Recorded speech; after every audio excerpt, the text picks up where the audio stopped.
Hello साथियों, आज की क्लास में हम लोग 5 फरवरी 2019 में जो आरपीएफ कांस्टेबल का पेपर हुआ था उसका शिफ्ट 1 देखने जा रहे हैं। इसमें हम लोग टोटल 50 प्रश्न देखेंगे और काफ़ी कम समय में लगभग 10 मिनट में इसे कंप्लीट करेंगे।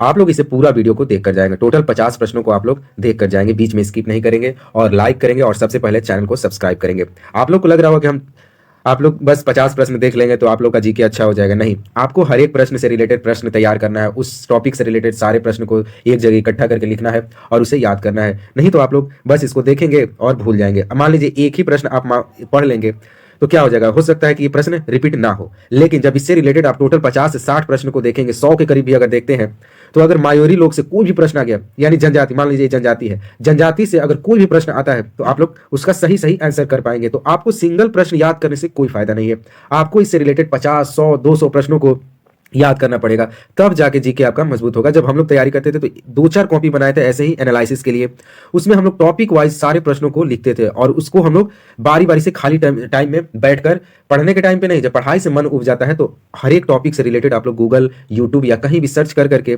बुक है आपका बहुत अच्छा अच्छा बुक मार्केट में अवेलेबल है, उससे आप जाकर टॉपिक वाइज जीके को सर्च कर करके एक जगह लिखेंगे और एग्जाम के 10 दिन पहले पढ़ना उसको शुरू कर दीजिए। मैं आपको वादा करता हूं कि आप लोग का जीके बहुत मजबूत हो जाएगा। मैं आपके अपने बारे में बता दूं, मैंने ऐसे ही करके सीजीएल का 2 बार मेंस लिखा है, सीएचएसएल में भी बैठे हैं, आरआरबी एनटीपीसी का जो एग्जाम हुआ था उसको भी क्वालिफाई किए थे, लेकिन हम उसमें टाइपिंग में फेल हो गए थे।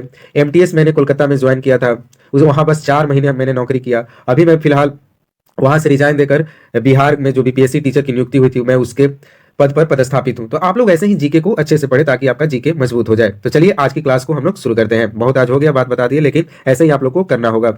तो आज का पहला प्रश्न है, माओरी लोग निम्न में से किस देश के निवासी हैं? तो ये न्यूजीलैंड के भी निवासी हैं। और मैं आप लोगों को बता दूं कि मैं जब 2018 का ग्रुप डी दिया था और 2021 का जो ग्रुप डी दिया था, इसमें भी मैंने क्वालिफाई किया था ऐसे ही जीके को तैयार करके, काफी बारीकी से एनालिसिस करके। मैंने बहुत ज्यादा बुक नहीं पढ़ा था, बस प्रीवियस पेपर को उठाकर और हर एक प्रश्न से उससे रिलेटेड प्रश्न बना बना के याद करके बहुत अच्छा जीके मैंने कर लिया था। अगला प्रश्न है, भारत छोड़ो आंदोलन के दौरान गांधी जी ने करो या मरो का आह्वान किस स्थान पर किया था? तो ये बॉम्बे से इन्होंने ये नारा दिया था, करो या मरो का। पिछला शिफ्ट नहीं, 2 फरवरी के शिफ्ट में पूछा था कि गांधी जी ने करो या मरो का नारा किस आंदोलन के तहत दिया? तो ये भारत छोड़ो आंदोलन के तहत दिया था और भारत छोड़ो आंदोलन 1942 में शुरू हुआ था। अगला प्रश्न है, भारतीय राष्ट्रीय कांग्रेस का प्रथम अधिवेशन कब हुआ था? तो 1885 में भारतीय कांग्रेस का प्रथम अधिवेशन हुआ था और इसके अध्यक्ष थे WC बनर्जी, बोहेम चंद्र बनर्जी इसके प्रथम अध्यक्ष थे और इसकी स्थापना AO ह्यूम द्वारा की गई थी। अगला प्रश्न है, निम्न में से कौन सी साल हिमालय में जंगली साकीन की ऊन से बनाई जाती है? एक सॉल है जो हम लोग ठंडे के दिनों में उड़ते हैं, जंगली साकीन की ऊन से बनाई जाती है। तो यह जो है सहतूत सॉल जो है, इसे जंगली साकीन के ऊन से बनाई जाती है। अगला प्रश्न है, भारत में राष्ट्रीय एकता परिषद के अध्यक्ष कौन है? तो ये प्रधानमंत्री होते हैं। राष्ट्रीय एकता परिषद के अध्यक्ष प्रधानमंत्री होते हैं। नीति आयोग के भी अध्यक्ष प्रधानमंत्री होते हैं और नीति आयोग की स्थापना 2015 में की गई थी। अगला प्रश्न है, अन्य जीवाश्म द्वारा तैयार किए गए जटिल सामग्री को कौन सा पोषण अंतः ग्रहण करता है? तो हेटेरोट्रॉफिक पोषण जो है, इसमें क्या होता है कि अन्य जीवाश्म द्वारा तैयार किए गए जटिल सामग्री को पोषण अंतर्ग्रहण करता है, हेटेरोट्रॉफिक पोषण। अगला प्रश्न है, जाट जाति का प्लेटो किसे कहा जाता है? जो जाट जाति है उसका प्लेटो किसे कहा जाता है? तो सूरजमल को जाट जाति का प्लेटो कहा जाता है। अगला प्रश्न है, निम्न में से किस खेल में खेलते समय एकजुटता होती है? तो बास्केटबॉल को खेलते समय एकजुटता होती है। लॉन्ग जंप जो है अकेले खेला जाता है, गोला फेंक भी अकेले खेला जाता है और 100 मीटर का रेस भी अकेले खेला जाता है, लेकिन बास्केटबॉल जो है टीम में खेला जाता है। अगला प्रश्न है, निम्न में से कौन सी विश्व की सबसे लंबी पर्वतीय श्रृंखला है? तो एंडीज जो है विश्व की सबसे लंबी पर्वतीय श्रृंखला है। अगला प्रश्न है, अंतर्राष्ट्रीय पुनर्निर्माण और विकास बैंक किस नाम से जाना जाता है? तो इसे हम विकास बैंक के नाम से जानते हैं, अंतर्राष्ट्रीय पुनर्निर्माण और विकास बैंक। इसका अन्य नाम है विश्व बैंक। अगला प्रश्न है, परिनालिका के भीतर चुंबकीय फील्ड लाइन खाली स्थान के रूप में होती है? तो ये समांतर सीधी लाइनें जो होती है के रूप में होती है। परिनालिका के भीतर चुंबकीय फील्ड लाइन समांतर सीधी लाइन में होती है।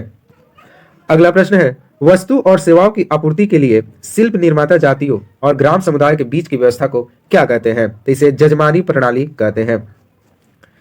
अगला प्रश्न है, प्रतिरोध में छितराई विद्युत ऊर्जा को खाली स्थान के द्वारा व्यक्त किया जाता है? तो प्रतिरोध में छितराई विद्युत ऊर्जा को V × I × T के रूप में व्यक्त करते हैं।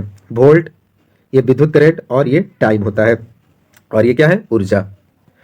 अगला प्रश्न है, भारतीय संविधान के अनुच्छेद 51A में मौलिक कर्तव्यों में क्या आता है? तो इसमें टोटल 11 कर्तव्य आते हैं और मौलिक कर्तव्य पूछता है कि किस आर्टिकल में है, तो 51 का ए। और मौलिक कर्तव्य जो है संविधान के किस अनुच्छेद किस देश के संविधान से लिया गया है, तो ये रूस के संविधान से मौलिक कर्तव्य लिया गया है। अगला प्रश्न है, निम्न में से क्या अवक्षेपण का प्रकार है? ओला जो है अवक्षेपण का प्रकार है। अगला प्रश्न है, कोशिकीय श्वसन के दौरान निगर्मित ऊर्जा का प्रयोग करके संश्लेषित अणु क्या है? तो इसे एटीपी कहते हैं, एटीपी। अगला प्रश्न है, 1946 में बनी अंतरिम सरकार में रक्षा मंत्री कौन थे? तो रक्षा मंत्री थे सरदार बलदेव सिंह। 1946 में जो अंतरिम सरकार बनी थी उसके रक्षा मंत्री सरदार बलदेव सिंह थे। अगला प्रश्न है, प्रायद्वीपीय भारत में निम्न में से किस नदी का सबसे बड़ा बेसिन है? तो गोदावरी नदी का सबसे बड़ा बेसिन है। अगला प्रश्न है, पेट्रोलियम में कच्चे पदार्थ का उपयोग करते हुए सभी सिंथेटिक फाइबर कई प्रक्रियाओं द्वारा तैयार किए जाते हैं, उन्हें कहते हैं, तो उन्हें हम पेट्रोकेमिकल कहते हैं। अगला प्रश्न है, भारत में श्वेत क्रांति के जनक कौन थे? तो श्वेत क्रांति के जनक वर्गीस कुरियन थे। और भारत में अगर पूछे हरित क्रांति के जनक कौन थे, तो MS स्वामीनाथन जो थे हरित क्रांति के जनक थे। अगला प्रश्न है, ब्रिटिश भारत में थियोसोफिकल सोसाइटी का मुख्यालय कहाँ था? तो इसका मुख्यालय मद्रास में था। अगला प्रश्न है, मानव में निम्न में से क्या घुलनशील नाइट्रोजन यौगिक के रूप में मलोत्सर्जन पदार्थों को हटाता है? तो ये नेफ्रॉन जो है ये कार्य करता है। अगला प्रश्न है, निम्न में से किस देश में विश्व की सबसे अधिक तापमान रिकॉर्ड किया गया था? तो लीबिया में विश्व में सबसे अधिक तापमान रिकॉर्ड किया गया था। और करंट का एक हाल ही फिलहाल का प्रश्न है, 2024 को अब तक का सबसे गर्म वर्ष घोषित किया गया है। अगला प्रश्न है, अल्पसंख्यकों के हितों की रक्षा से संबंधित भारतीय संविधान का कौन सा अनुच्छेद है? तो अनुच्छेद 29 में अल्पसंख्यकों के हितों की रक्षा से संबंधित इसमें वर्णन है। अगला प्रश्न है, पानी में घुलनशील क्षार को क्या कहते हैं? तो इसे हम खार कहते हैं। अगला प्रश्न है, उस पुर्तगाली खोजकर्ता का क्या नाम है जिसने 1498 में यूरोप से भारत के नए समुद्री मार्ग की खोज की? तो ये पुर्तगाली जो था वास्को डी गामा था, जो 1498 में कलिकट में भारत आया था। तो ये प्रश्न लगभग 4-5 बार पूछ लिया। एक प्रश्न था कि वास्को डी गामा भारत पहुंचा तो कहां सबसे पहले कहां पहुंचा? तो कलिकट। वास्को डी गामा कब आया था? तो 1498 में। और किसने भारत की खोज की थी? तो वो वास्को डी गामा था। और वास्को डी गामा किस देश का था? तो पुर्तगाली था। तो ऐसे प्रश्न लगभग 4-5 बार आरपीएफ कांस्टेबल के पेपर में बने हैं, तो आप लोग जाकर प्लेलिस्ट को एक बार अच्छे से देख लेंगे। अगला प्रश्न है, युद्ध, बाह्य आक्रमण या सशस्त्र गदर के कारण आपातकाल को किस नाम से जाना जाता है? तो इसे राष्ट्रीय आपातकाल कहा जाता है। एक आपातकाल होता है 352 अनुच्छेद के तहत, दूसरा होता है 356 और तीसरा 360। 4-4 का गैप है, आप लोग इसे याद कर लेंगे। इसमें 360 में वित्तीय आपातकाल का वर्णन है, जो कि भारत में अभी तक से एक भी बार वित्तीय आपातकाल की घोषणा नहीं हुई है। अगला प्रश्न है, निम्न में से किसे भारतीय अर्थव्यवस्था का वास्तुकार कहा जाता है? तो पीसी महालनोबिस को भारतीय अर्थव्यवस्था का वास्तुकार कहा जाता है। अगला प्रश्न है, भारतीय संविधान का अनुच्छेद 280 में वित्त आयोग के लिए किस रूप में प्रावधान है? तो ये आपका अर्ध न्यायिक निकाय है। ये वित्त आयोग से एक प्रश्न पूछा था कि वित्त आयोग किस अनुच्छेद में है? तो 280 अनुच्छेद में है। अगला प्रश्न है, जोग प्रपात किस नदी पर है? जोग जलप्रपात किस नदी पर है? तो ये आपका शरावती नदी पर है, जो कि एक कर्नाटक राज्य में स्थित है। अगला प्रश्न है, निम्न में से किस खेल में नेट की आवश्यकता होती है? तो बैडमिंटन में नेट की आवश्यकता होती है। 2 पोल यहाँ गाड़े होते हैं और बीच में नेट होता है और इसी को ऊपर से खेलना होता है। और कबड्डी जानते हैं आप लोग, खो-खो भी जानते हैं, चेस भी जानते हैं। अगला प्रश्न है, दक्षिण पूर्व एशिया की सबसे लंबी नदी कौन है? तो ये हो जाएगी मेकॉन्ग। मेकॉन्ग जो है दक्षिण पूर्व एशिया की सबसे लंबी नदी है। अगला प्रश्न है, पद शब्द जो है जंप बॉल निम्न में से किस स्पोर्ट से जुड़ा हुआ है? तो बास्केटबॉल से जंप बॉल जुड़ा हुआ है। अगला प्रश्न है, स्पोर्ट्स के परीक्षण में कौन सा आत्मविश्वास बढ़ाने, मनोबल मजबूत करने में मददगार होता है और एक मित्र तथा प्रमाणदर्शदाता के रूप में भी कार्य करता है? तो ये जो कोच है खेल में आत्मविश्वास और मनोबल बढ़ाने में मदद करता है और मित्र भी होता है और दिशा भी दिखाता है कि आपको किस दिशा में अपना कार्य करना है। तो हर एक स्पोर्ट्स में एक कोच होते हैं और वर्तमान में भारतीय टीम के कोच हैं गौतम गंभीर। अगला प्रश्न है, मधुमक्खियों के पालन को क्या कहते हैं? तो मधुमक्खी को पालन को एपीकल्चर कहा जाता है और जो सिल्क वर्म है उनके पालन को सिल्वीकल्चर कहा जाता है। अगला प्रश्न है, विधायी निकाय के रूप में स्वतंत्र भारत की प्रथम संसद की अध्यक्षता किसने की थी? विधायी निकाय के रूप में स्वतंत्र भारत के प्रथम संसद, जब प्रथम बार संसद लगा था, तो उसकी अध्यक्षता किसके द्वारा की गई थी? तो इसकी अध्यक्षता जीवी मालवणकर के द्वारा की गई थी। यहां से यह भी प्रश्न पूछ सकता है कि लोकसभा का प्रथम सदस्य कौन थे? तो जीवी मालवणकर। या संसद के प्रथम अध्यक्ष कौन थे? तो जीवी मालवणकर थे। अगला प्रश्न है, उर्दू शब्द तलाक से क्या तात्पर्य है? तो तलाक का मतलब होता है शादी खत्म, विवाह विच्छेद।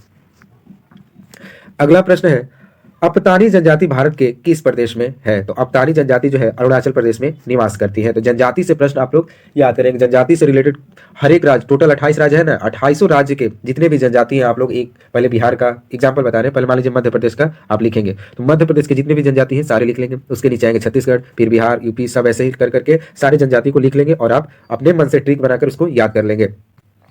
अगला प्रश्न है, बंगाल और बिहार में 1793 में स्थायी बंदोबस्त किसने प्रारंभ किया था? तो स्थायी बंदोबस्त 1793 में कर्नवालिस द्वारा शुरू किया गया था और ये कहां हुआ था? दो राज्य में, बंगाल और बिहार में। अगला प्रश्न है, अपने घटक रंगों में सफेद प्रकाश के विखंडन को क्या कहा जाता है? तो इसे प्रकीर्णन कहा जाता है, स्कैटरिंग इसे कहा जाता है। अगला प्रश्न है, औद्योगिक नीति संकल्प को भारतीय संसद द्वारा किस वर्ष अपनाया गया था? औद्योगिक संकल्प नीति, इसे 1956 में भारतीय संसद द्वारा अपनाया गया था। अगला प्रश्न है, भारत में नई आर्थिक नीति कब प्रारंभ की गई थी? तो 1991 में भारत में नई आर्थिक नीति अपनाई गई थी और उस समय के वित्त मंत्री डॉक्टर मनमोहन सिंह जी थे। अगला प्रश्न है, जब वसा और तेल का ऑक्सीकरण किया जाता है तो वे खाली स्थान हो जाते हैं और उनकी गंध और स्वाद परिवर्तन हो जाता है, तो वे दुर्गंध हो जाते हैं। जब वसा और तेल का ऑक्सीकरण होता है तो वो दुर्गंध युक्त हो जाते हैं, उनका स्मेल जो है काफी खराब हो जाता है। अगला प्रश्न है, वह अधिकतम अवधि सीमा क्या है जिसमें राज्यसभा मुद्रा विधेयक को पारित करती है? तो वो 14 दिन का अधिकतम अवधि है जिसमें राज्यसभा जो है मुद्रा विधेयक को पारित कर सकती है। अगला प्रश्न है, कुश्ती की भारतीय शैली को खाली स्थान भी कहा जाता है? तो कुश्ती को, भारतीय शैली को कुश्ती भी कहा जा सकता है।